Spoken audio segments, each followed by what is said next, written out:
There are some behaviors that we engage in that don't involve another person. For example, if I'm watching TV and I get hungry, I go to my refrigerator and I make a sandwich. The behavior wasn't started by another person and it didn't take another person to complete it. But most of our behaviors are driven by the behaviors of other people. We don't just walk around randomly blurting out how our day was.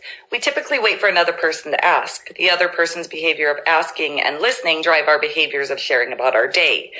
If our boss asks us to do something, we do it. Our work behavior is driven by the behavior of our boss. If our friend looks sad, we engage in comforting behaviors.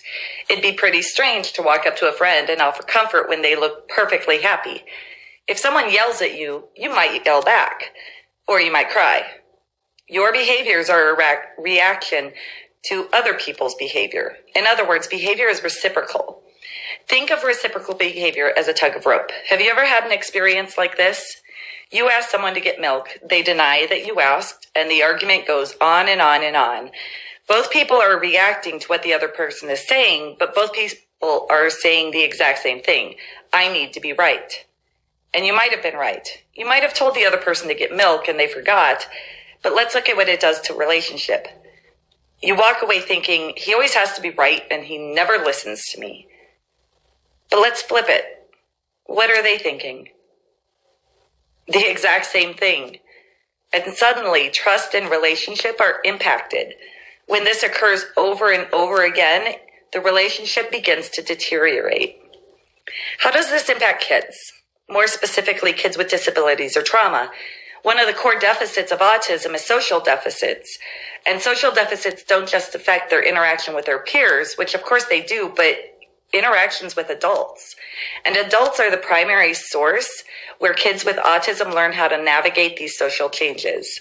One of the primary ways kids with autism learn is through modeling. In essence, they learn by watching others, which affects their mirror genes in their brains. The adults around them model how to handle challenging situations.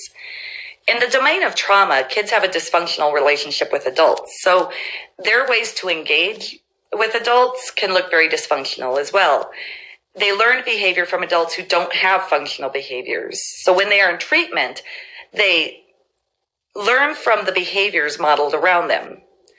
Ultimately, when working with both populations, and realistically all kids, healthy relationship is at the core of progress and growth. They learn by watching our behaviors. So what makes a healthy relationship? Communication. Both parties have the right to express their thoughts, feelings, or needs. Respect. They can communicate without judgment or being told that they are wrong. Trust. You trust that the other person is even willing to listen to you. Equality. My thoughts and needs are equally as important as yours. And finally, validation. Healthy relationships is where your thoughts and feelings are validated. So let's go back to this scenario and ask some questions. Is there legitimate communication occurring? They're both talking, but there's no real listening. Is there respect, trust, equality, or validation? Power struggles, or the I need to be right syndrome, doesn't build relationships.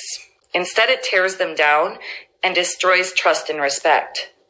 Your behaviors in the situation matter.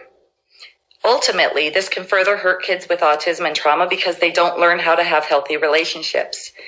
And you may be right, but is your need to be right the most important thing? So let's take this scenario. The kid just wants to go outside. And this approach, the behavior may stop. You may have even won for the moment, but you have broken the relationship, and without relationship, real learning can't occur. So what can you do instead of engaging in power struggles? Drop the rope. It doesn't mean admitting that you were wrong. It's about saving the relationship and teaching kids what healthy relationship looks like. So how do we do that? Number one, listen. Don't listen to reply and tell them why they're wrong, but really listen. 2, validate what they have to say. Validation is a strong social reinforcement that goes a long way. I really know you want to go outside, and I know that you're upset, or you're right, I wasn't listening to you. 3, If they aren't able or ready to tell you what's wrong, sometimes it's best to say nothing. If someone is following you around saying, use your words, what do you need? Tell me. This is still a power struggle because you still need to fix that situation right now. But how can kids learn to control their behaviors if you never give them a chance? Be quiet and let them try. 4, redirection with humor. Simply telling a kid not to do something is redirection, but that alone can cause an escalated behavior. Telling a kid not to punch the wall more often than not will lead to a kid punching the wall. There are many other methods of redirection, including using humor, singing, changing the subject to something highly preferred, or giving another option.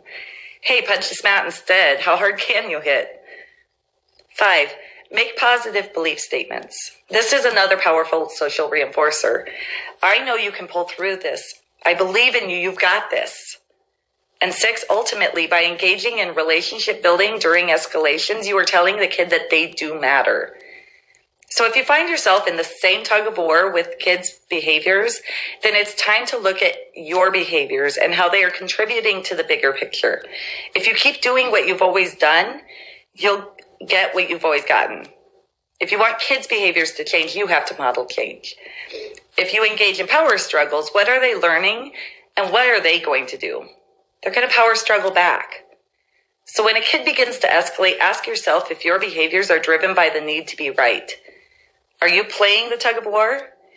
If so, drop the rope and try something new.